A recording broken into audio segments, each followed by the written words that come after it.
All right, hello everyone. Welcome back to Fam Sports. We are here with the second edition, and we have a lot of great stuff to talk about today.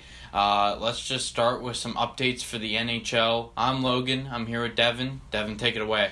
All right, so the NHL last night, rivalry night. It's Wednesday, so that's rivalry night in the NHL. The Penguins and Rangers were in action earlier in the day. Rangers take that one in overtime, 4-3. So Penguins still get a point, stay there in the standings. Stars, they lose again to the Maple Leafs in a shootout this time, so at least they salvage a point. Sharks, Oilers. Sharks win 4-3 in overtime. The Devils, they give a beating to your Golden Knights. No. 8-3. Wow, that's shocking, too. They got crushed. And the Ducks with a shutout against the Canucks, 3-0. So that was the games last night in the NHL. We got a few more tonight. We'll get to those in the next episode. Now, how does that shape up the playoff picture? Does that change anything, or is it pretty much the same? It's pretty much the same as it was yesterday. The Penguins are tied with the Capitals now, but I think the Capitals are still in first in the Metro. And I don't think anything else has changed. The Ducks, they got a little closer to the wild card. Avalanche still hold it. So that's all right. Sounds good for the NHL. So now we go to the NBA. There was a total of 4 games last night. The Magic beat the Bucks 126-117. The Wizards beat the Celtics 125-124. Very close game, and that's a huge win for the Wizards as well. Kings beat the Heat 123-119, and the Warriors beat the Lakers 117-106. KD, Kevin Durant, marking up 26 points, 5 rebounds, and 6 assists. So, still quite impressive for him. Pretty intense over there in the NBA. We did have that talk last episode with a few special guests, so we won't go into depth about the NBA this time. But NCAA, the bracket's on today. The full bracket's on, and last night we saw the last two entry games. Yes. The 11 seed Syracuse will take that spot. They beat Arizona State last night 60-56, and O'Shea Brissett, 23 points, 12 rebounds, 2 assists. Big night for him for Syracuse. And Texas Southern, they're going to take the other 16 seed. They beat North Carolina Central 64-46. Very decisive win there for them. And we got some big games going on today. Yes. First round, or technically second round, the NCAA bracket. We'll see how those go today, and we'll get back to those tomorrow, I'm sure. Yes. So bound to be some crazy upsets today, I would say so. But I'm hoping for it. But we will get to that in a full-length discussion tomorrow. Let's go to WWE real fast. NXT was on last night. And we had a couple of stuff happen here. So the Dusty Rhodes Tag Team Classic continued with the first round as Sanity beat Tino Sabatelli and Riddick Moss in the first round. That was a decent match. It wasn't too bad. Really nothing special there, though. Then Tommaso Ciampa came out, pretty much did the same thing he did a couple weeks ago where he didn't say anything, but the fans really kind of made this segment cheering for Johnny Gargano, the heart and soul of NXT, and you have to think these two are going to have a match at NXT New Orleans, despite Johnny Gargano being fired, obviously, from NXT. I still think he'll come back, and those two will probably have match of the night that night. Up next, we had Dakota Kai beat Lacey Evans with a roll-up pin. Out came Shayna Baszler to attack her, and then out came Ember Moon. That match is official for NXT TakeOver, and we will see who wins there. Dusty Rhodes Tag Team Classic continued. Street Profits beat Heavy Machinery. I was shocked by this one. I was as well. I thought Heavy Machinery, big bodies, I thought they'd take care of Street Profits, but pretty surprising, but pretty good ending, I thought, for the match. I thought it was good. Great frog splash by Montez Ford. And the Street Profits will go on to face the Authors of Pain in the second round. I believe it's the semifinals for that. And the main event, Pete Dunne defeated Adam Cole to retain his UK title, despite it being by disqualification. And then Roderick Strong came out to help Pete Dunne. Have to wonder what's going on there with that alliance against the Undisputed Era. Yeah, and I don't think the Undisputed Era is done with that little feud that they started tonight. And I will say it was a good match for a while it lasted as well. Pete Dunne and Adam Cole. The last thing. Yeah, we had a contract signed between Aleister Black And Andres Gianalmas, of course, he did not show up, so Selena Vega took over for Almas, and they signed the contract. And then Johnny Gargano's wife, Candice LeRae, came out, and she attacked Selena, and I guess we might see a match there for NXT TakeOver. I don't know. I think that's kind of up in the air. But overall, I thought it was a pretty good NXT, and their card for WrestleMania, the night before WrestleMania, is beginning to shape up as well. So that was pretty impressive. So that's about all we have for catching up in the sports world. We will go to a full-length discussion on the NFL free agency craziness going on right now after this little break. See you. Alright guys, we are back, and here we are talking about the NFL free agency. Yesterday marked the first day of the official free agency. Obviously there was heavy rumors of which players would sign where, but here we are breaking down the highlights for you. Obviously still a lot to come, and stuff could obviously change as well, but here we are. DB, where are we starting with here? I want to start with Kirk Cousins, and I think he's probably one of the top 2 free agents. You'd have to say, just with his stats and stature. And he's going to the Vikings, which, I'll be honest, I don't like at all. I really don't. Not from the part of Kirk Cousins. I think it's a great move for him. But for the Vikings standpoint, it's a terrible move.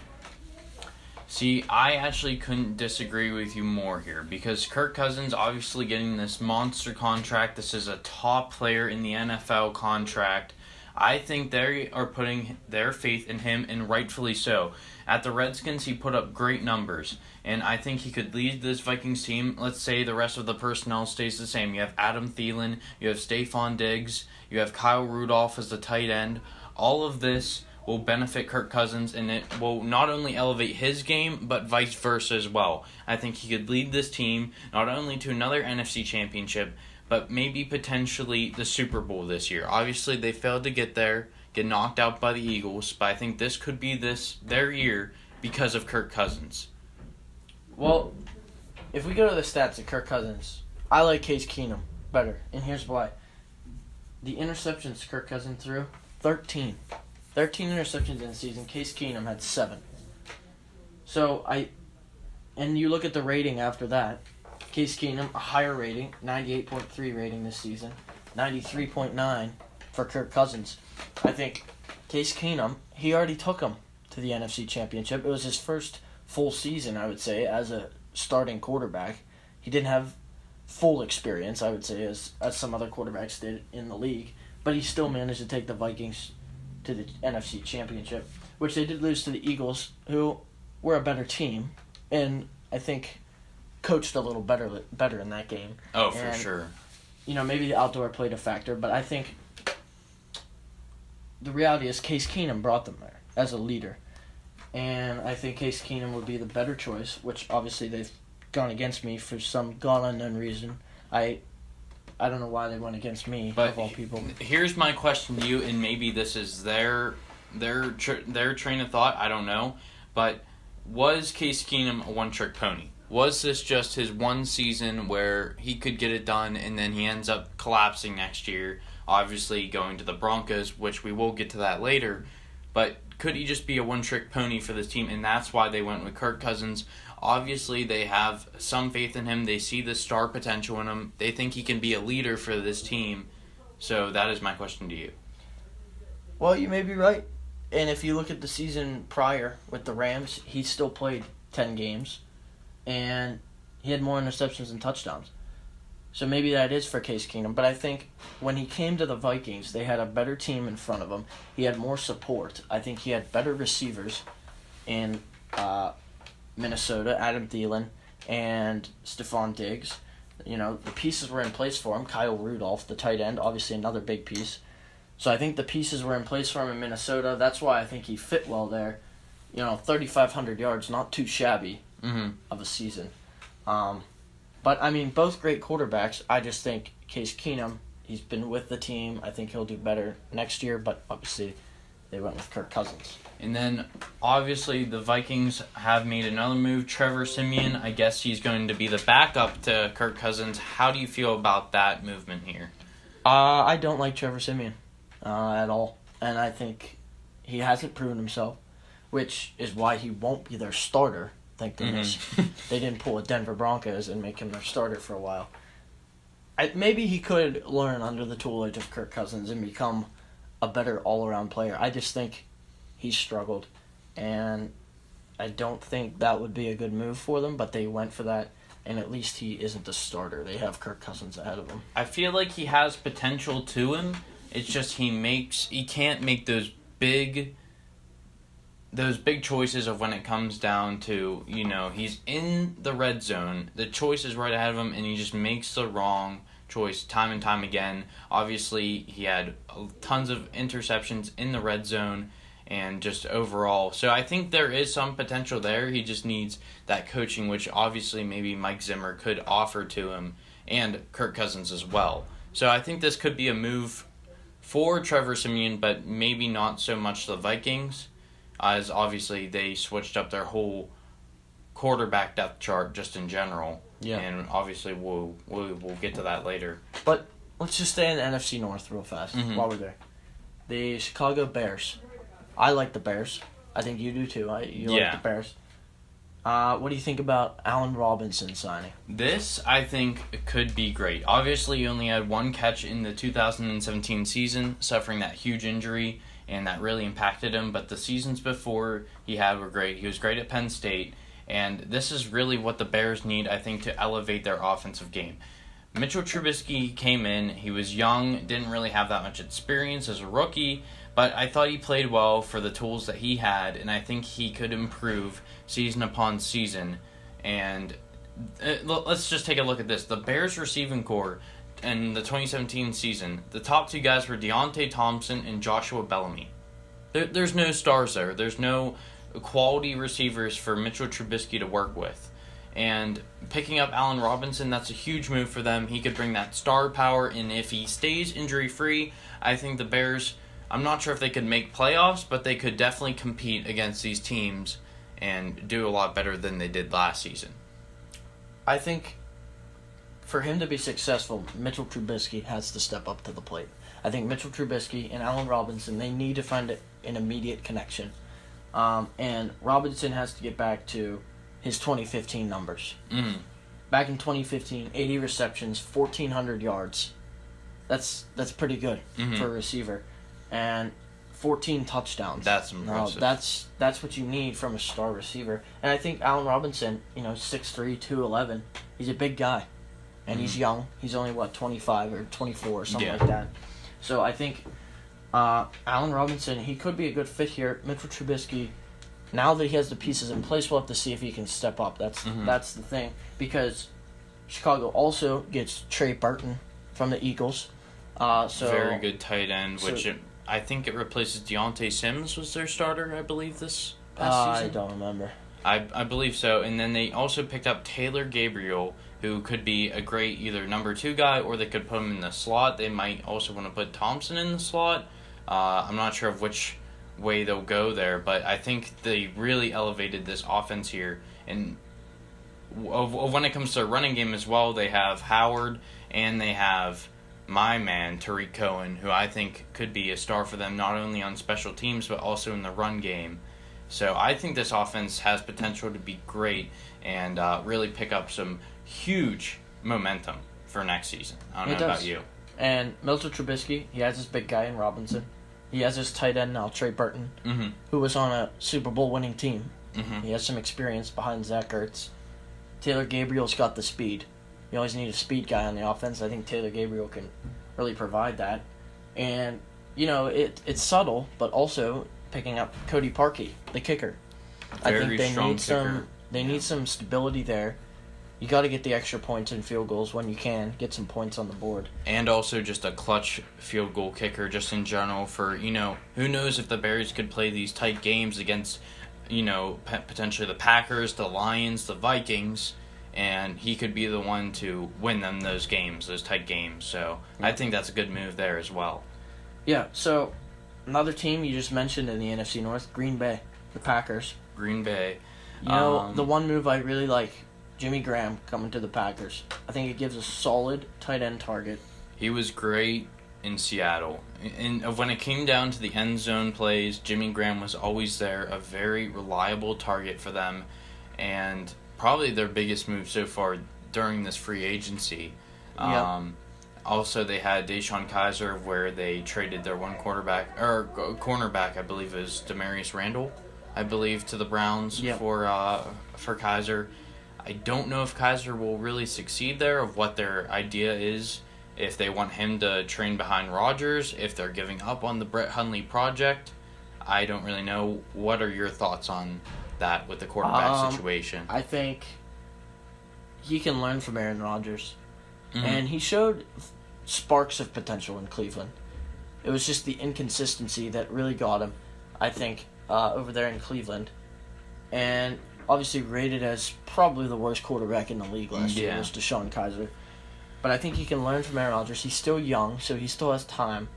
And I think he could learn from Aaron Rodgers, potentially the starter. I don't know what they're doing with Brett Hundley now that they have Deshaun Kaiser. He did not impress me at all this past season, Brett Hundley. He did not. He didn't even show some signs of a star potential quarterback. Obviously, Green Bay, they had Brett Favre before. They now have Aaron Rodgers. So they have thrived off of star QBs. Brett Hundley just does not seem that same caliber to me. And honestly, neither does Deshaun Kaiser. I know you said that he has some potential. He showed some in Cleveland. But I'm beginning to think that this Cleveland Browns organization is just becoming a cancer for the players that enter there and exit there. I don't know if Kaiser's career is just completely over at this rate because of what happened last season and the players that he was surrounded by and the coaches he was surrounded by, or if this Green Bay team can research his career. I don't know what's going to happen with that. Well, the other move Green Bay did was they got rid of Jordy Nelson. And I'm not sure it was Jordy Nelson's fault, to be honest with you. No. I thought Brett Hundley was the cause of this, and the loss of Aaron Rodgers was the cause of this. Because the 3 seasons prior, he had almost 100 receptions in every season, the lowest being 85 in those 3 seasons. Yeah. The lowest yard total he had was 1,257. Which is not a low total in any means necessary. Yeah. And he averaged over 13 yards a catch with 14, 13, and 8 touchdowns in their respective seasons with Aaron Rodgers, not Brett Hundley. Mm-hmm. And with Brett Hundley, you look 53 receptions, 482 yards. In some games, he would have 1 or 2 catches, maybe a game. Yep. And it was like under 40 yards. And I think at most. One of the big stats here, the first downs that Jordy Nelson got, he had 38 this season. Mm-hmm. The past 3 seasons, the lowest total was 60 from Jordy Nelson. It's huge. Which just can't have an organization succeed with that. With your number 1 receiver not performing. But I guess here comes the question with that then. Do they just think that it was Jordy Nelson's fault? Because we can only assume that Aaron Rodgers is coming back next season from his, I believe it was a broken collarbone injury. Yeah. So we can assume he's coming back. So why would they not keep Jordy Nelson if they see that this correlation between Aaron Rodgers and Jordy Nelson playing is very high? It's very strong, and they both put up great numbers when they play together. So have they lost faith in Jordy Nelson? Do they want to rely on Davante Adams and Randall Cobb instead? Obviously, Davante Adams made the Pro Bowl this year, and he had great numbers from this season. But I just don't know what exactly they're doing with Jordy Nelson now and where he will go even. Right. And could be locker room issues. We don't know. Could be something with the coach. But, he's done so well with Green Bay. He hasn't been on another team. I don't know where they're going or where Jordy Nelson's going for that matter. I don't know who's going to take him after that down season. Yeah. But I think, he's still... I would still have to think that another team will pick him up. Yeah, he's still a star receiver in my eyes. After what he has on his resume so far, I think he still is a star receiver. So I think someone else will pick him up. And Green Bay, just trying a different direction, I guess. And one last point, I would say this is probably the division most up in the air. Because you have the Vikings, who proved to be very great last season. They made it to the NFC Championship. Yep. You have Green Bay with Aaron Rodgers back. They've always been a force. Always been a strong force in the playoffs as well. You have the Lions, who have always been right outside of that picture. And now the Bears, who have made some great moves. I think they have a chance, like I said, not to make playoffs, but to be a contender up in there. I think the Bears could crank out 7 or 8 wins at least this season. Mm-hmm. Yeah, that division's pretty crazy. I think it could go any way. It's wide open. So it depends on whatever, however they play together, the teams, with all the mix-up. So now, going back to the Vikings, their QBs have completely They're shaking up. Yeah, they've gone away. So let's talk about your man, Case Keenum. You obviously felt very highly on him. Yep. Case Keenum is now going to Denver. What does that mean for Brock Osweiler? And we already know Trevor Siemian has gone to the Vikings, yes. So a little bit of a swift salt there. Brock Osweiler, I think, will be the backup now. Because Case Keenum, he comes from Minnesota, successful season, deep run in the playoffs, NFC Championship. Mm-hmm. And I think the Broncos will use him as their starter. Unfortunately, he's the starter for the Broncos. I don't like the Broncos and where they headed. Because last season, they started off, 3 and... I think 4-0, actually. 4-0? Yeah. And a complete collapse. Yeah. I don't know what happened there. I think it was a combination of their defense falling apart and just they have not had this quarterback situation sorted out ever since Peyton Manning, probably one of the greatest of all time, left. They just have not been able to sort this out. They had Tim Tebow. Obviously, he has gone on to bigger and better things in his eyes. Yep. And now they've been stuck with Osweiler and Siemian, and neither one has proven to be their main man, their guy to go to.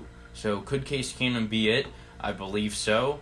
But I also think there's that question of, was this just a one-trick season for Case Keenum, and can these offensive players such as C.J. Anderson with the run game,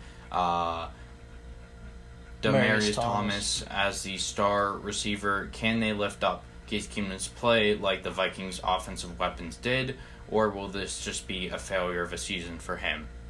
And I think the offensive line has to hold up. Yeah. Case Keenum, a smaller quarterback. Mm-hmm. Pocket can't collapse on him. No. Or he can't reach over. Yeah. So I think offensive line has to be strong, which Minnesota had. Yeah. They thrived on that. And their defense showed up. Denver's defense has to show up next season if they're going to be successful. And we look at their division, it's a little shaky. Yeah. We saw this season, I think it was the Chiefs, Yep. The Chiefs won that division. Which Chiefs is just... since Alex Smith has now gone to the Redskins, they are putting all of their faith, all of their money behind the man, Patrick Mahomes II. And can he lead this new offense? Obviously, they just picked up Sammy Watkins as well. They still have Kareem Hunt, the best leading rusher. Tyreek Hill. Yes, and still Travis Kelce. So I still think that offensive team will be strong. It just all depends on him. But let's talk about your man, Teddy Bridgewater, going to the New York Jets. This one is a little bit... I don't know how I feel about this one. I mean, Jets, I believe they still have McCown. And I did hear that they are looking to pick up Baker Mayfield, so I have to wonder if Bridgewater will maybe be that tutor for Mayfield if they go that route. But I don't know if Bridgewater can get it done, especially with the Jets. They really struggled to get things going last season. Really, the only star offensive man they had was Robbie Anderson. Yeah. And Matt Forte, their second running back, has just retired this year. So I think it's really all going to come down to, can Bridgewater get it done? And I say no, personally. Well, I think maybe he won't. And the only reason he won't is because of his interceptions. Mm-hmm. He's thrown 22 interceptions in 2 seasons in a game. Yeah. The one game he played, he threw an interception. So I think that would be the reason that Teddy Bridgewater fails. But I think he could be a very good mentor for Baker Mayfield. He has some experience with the Vikings. And he's thrown for over 6,000 yards in 2 years. So I think he does have the experience Teddy Bridgewater does. And he could... I think the Jets getting him are building for the future. Yeah. And I think they're getting him for this season, maybe a couple. And they're going to put possibly Baker Mayfield, which would be a good fit. Him, Bridgewater, similar. Yeah. In many ways. So I think Bridgewater, the starter, Baker Mayfield backs him up. And then McCown is still there, so he could also be sort of a mentor for both of them, not just Baker exactly. Mayfield. So I think it was a good pickup for the Jets, and I do think Teddy Bridgewater could succeed there, but it depends on how his interceptions go, how he throws the ball after that injury that he had. And we'll see. I don't know what happens with the Jets. Well, the last QB in question here, Sam Bradford, who is also injured, is now going to the Arizona Cardinals. After Carson Palmer retired, we were wondering if the Cardinals were going to pick up a QB during this draft, and obviously it looks like they're going to go with Sam Bradford. They still could pick up a QB. I personally think a good fit for them would be Lamar Jackson. I think he would be great for the Arizona Cardinals. I don't know what their direction is going into the draft, but they have picked Sam Bradford to be their guy, it seems like. Yeah, at least for this year. They also pick up Mike Glennon, which leads me to believe maybe they won't go for a quarterback. Maybe not. This draft, and they'll rely on Sam Bradford as their quarterback, which I don't know if I see it. I really don't. Sam Bradford, obviously injury prone. Yeah. Hasn't had the greatest career. Still a solid quarterback, I think, but he was the number 1 overall pick in his respective draft class. But I don't know if this duo of Glennon and Bradford could get it done for the Cardinals. You have to wonder of how many more years Larry Fitz has left. He did say he wants to play for this next season. Yep. And you have to wonder of where their running back, David Johnson, is going to go, because he has just suffered another season-ending injury. So I really don't know where this offense is going to head. And their defense, obviously they just lost my man, the Honey Badger, Tyrann Mathieu. He would not take the pay cut, so he was released, and you have to wonder what team he will go to as well. But yeah, I just don't know if Sam Bradford could get it done. So we'll see where the Cardinals go. Let's talk about Jacksonville. All right. Jacksonville, obviously, deep run, beat the Steelers in the playoffs this year. Very high. Yes. Very high team. They came in as the 3 seed. Won a couple games. Lost to the Patriots, I believe, right? The AFC Championship. So they let Allen Robinson go. We know that. Chicago signed him. Wasn't there for all the season, so it's not like... It was a big loss for them. He wasn't the cause of their success, No. I think. They re-signed Marquise Lee, a big receiver in their passing arsenal. And they get Dante Moncrief from the Colts, right? Yeah. Left the Colts. And Andrew Norwell. They signed him to a big deal as a guard. This, to me, is a really, really smart move. We look of how Jacksonville ran their offense last year. You had probably, I think, personally, one of the greatest running back rookies of this past year in Leonard Fournette. He did great. You had Chris Ivory, and then you had Corey Grant as well. Those guys killed in the run offense. They obviously want to focus on the run offense. Leonard Fournette, a powerhouse workhorse back who needs probably about 30 to 40 carries a game. So they're going to focus on him. They just signed Blake Bortles to a $54 million 3-year contract. So they're putting their faith in him as the quarterback, which is good because we saw that he could run those run-pass options. He can also scramble for his own, and he's gotten a lot better, I think, with throwing of when he needs to. So you don't really need that stud in Allen Robinson anymore for this offensive style that they're going to play. So keeping Lee is a smart move because you still need a number 1 guy, and Moncrief could also be that number 1 guy, if not the number 2, or if they put him in the slot. Norwell, the guard, is perfect for the run game because if they can make this offensive line even better, which means Leonard Fournette has an easier job, maybe he doesn't get as injured as he was this past season. Yeah. I think they were all good moves by Mhm. Jacksonville. I think Jacksonville, they used their money wisely. They got a guard to help their run game and Blake Bortles, let's be honest. Blake Bortles, he does need protection. No. And I think getting Moncrief is a boost because, again, he's another one of those guys. He doesn't stand out to you, but he's a solid receiver. Yes. He can catch the ball, and that's what Blake Bortles needs. He needs guys that can run routes and catch the right balls. And so I think Jacksonville, they have another good season ahead of them, I think. Will they make the playoffs again is my question. I think they will. I would also And agree. I think they'll win their division. So I think Jacksonville, they're in good shape this season, this upcoming season.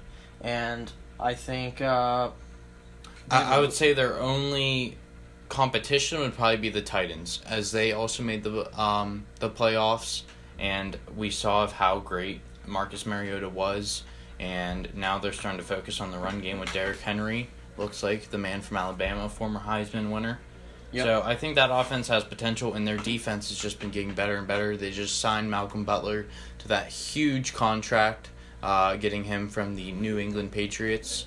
They also got Deion Lewis, I hear. Oh, I actually did not know that, but that is absolutely huge if they get him.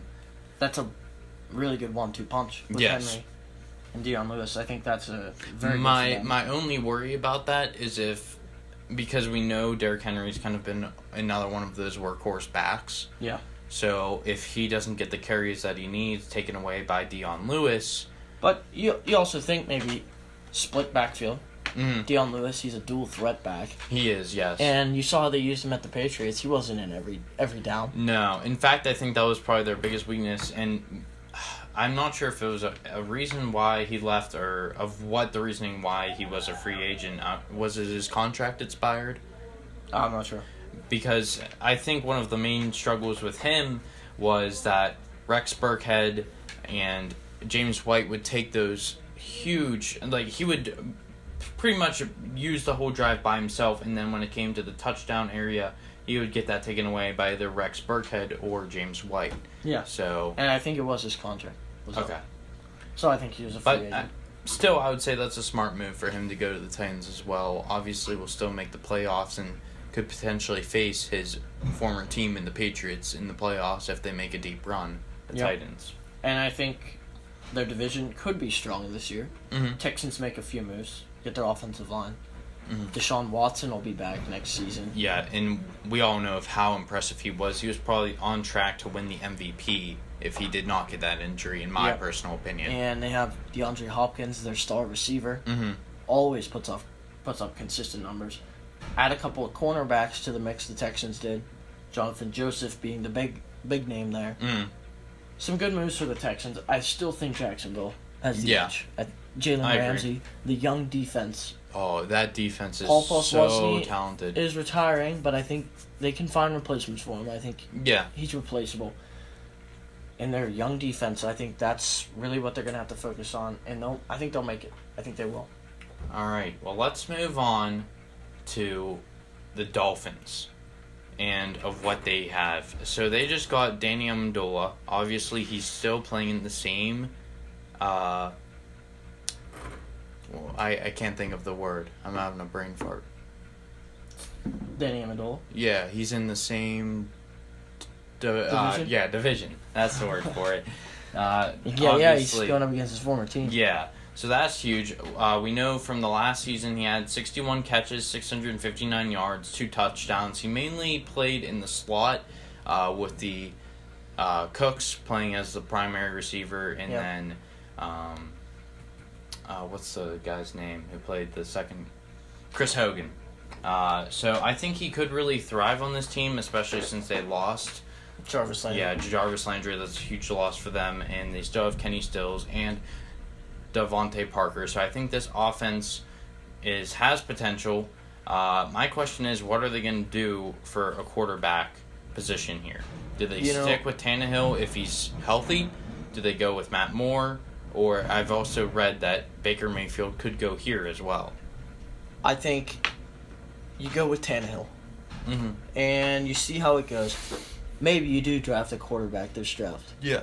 put him under Tannehill for a year. Because we've seen it time and time again with the Browns. You throw your rookie quarterbacks in right away, they get crushed. Then they can't recover. Mm-hmm. So I think, as Miami, while you still have Tannehill, while you still have Matt Moore, they both have experience. They both can tutor a little bit. And I think if you draft a quarterback, you still go with Ryan Tannehill in this year. And as far as Danny Amendola, good move. Mm-hmm. Was a good move. They needed someone to replace Jarvis Landry, who goes to the Browns, obviously. I like where the Browns are headed, but don't get ahead of yourself. They're still the Browns. Yeah. So, Danny Amendola, I think that was a good move to get him.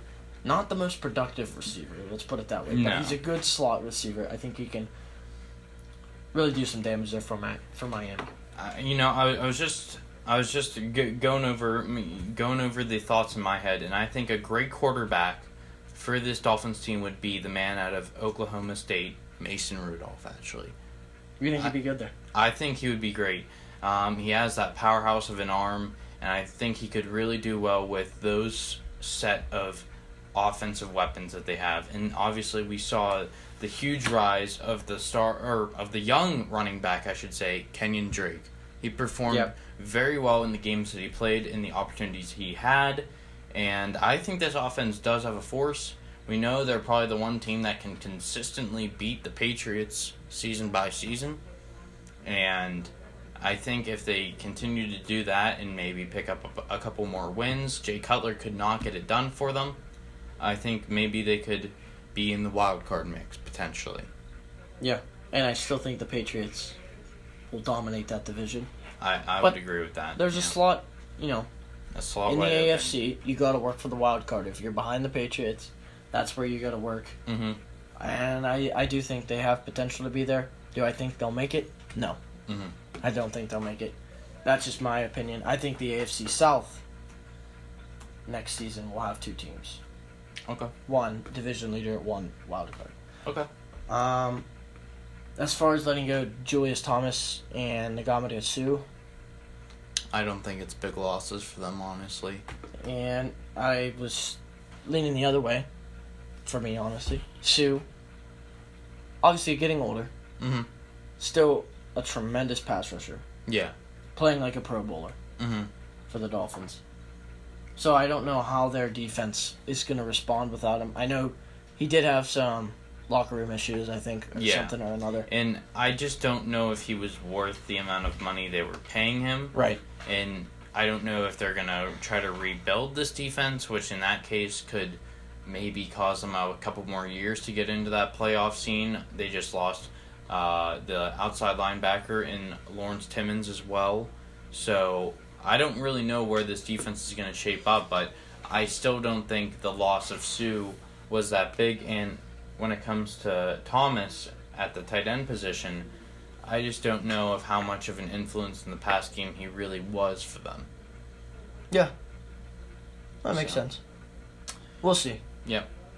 So as we move on to our final topic for the day, how does free agency affect the draft? Let's talk about the Browns first off. Okay. Because the Cleveland Browns, they have made some great moves so far. Tyrod Taylor going to the Cleveland Browns. They got Jarvis Landry, as we mentioned before, and now they just picked up Carlos Hyde off of free agency.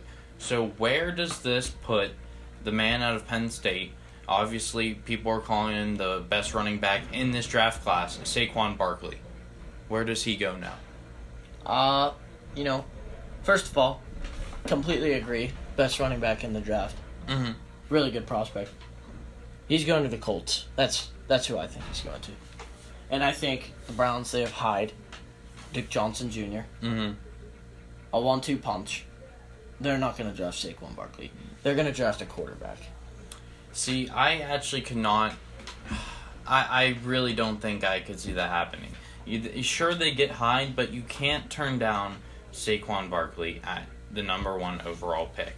I think he's probably the most talented running back in the draft, and he has shown great promise in the passing game as well. And you can argue that they have Duke Johnson Jr. for the passing game, but if you have Saquon Barkley, this all-around threat, he would dominate this offense that the Browns have. Tyrod Taylor, he can use his feet as well. And then if you put in Hyde in, let's say, a third down position, he can even teach Saquon Barkley, some of the stuff that he knows. I think this offense, there is just so many threats to think about. Now with Jarvis Landry as well, Josh Gordon, I think this Browns offense actually has so many threats that defenses are going to have trouble planning to face them, coaching against them, because of all of the weapons that they will have if they get Saquon Barkley.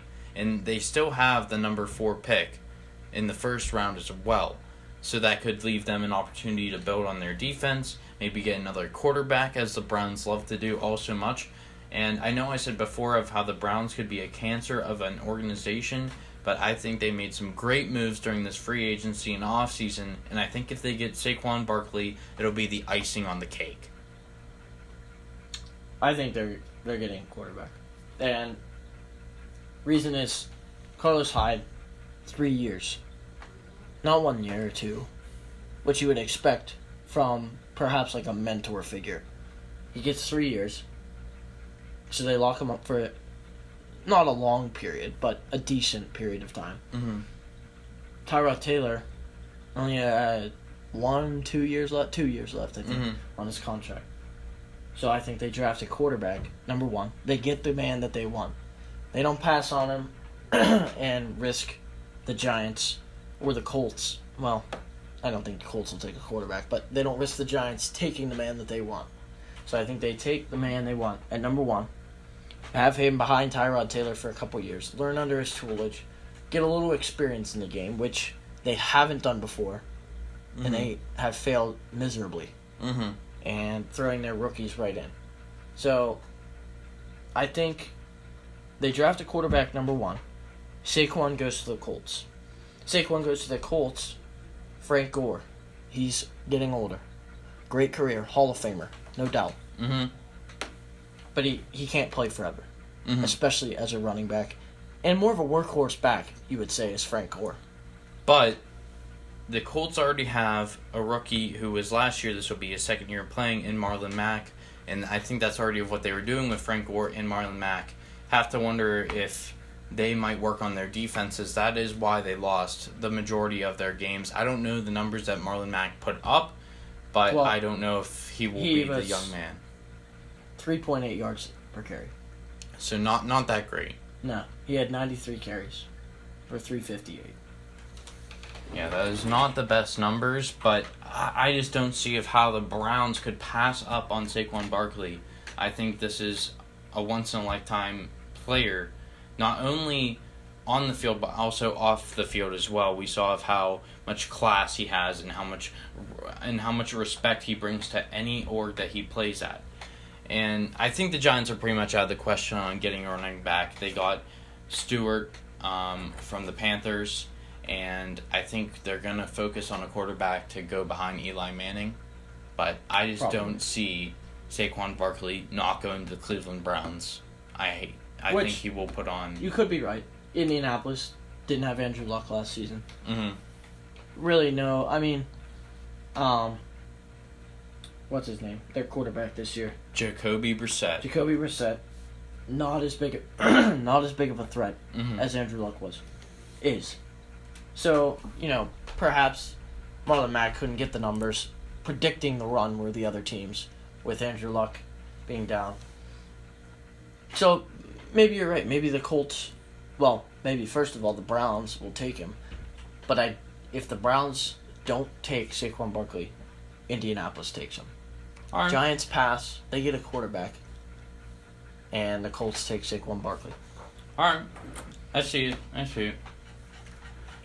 All right, well, that's going to be all that we have for this episode, folks. Thank you again for tuning in to the second edition of the FAM Podcast. I'm Logan, and I'm here with Devin. Thank you guys for tuning in. Can't wait to get out with the next one. We'll be out next time. We got the NCAA bracket getting started today. We'll get that out tomorrow. Talk about the games that happened today. So, can't wait to be back next time. Thank you for listening, and we'll see you guys tomorrow. All right, see ya.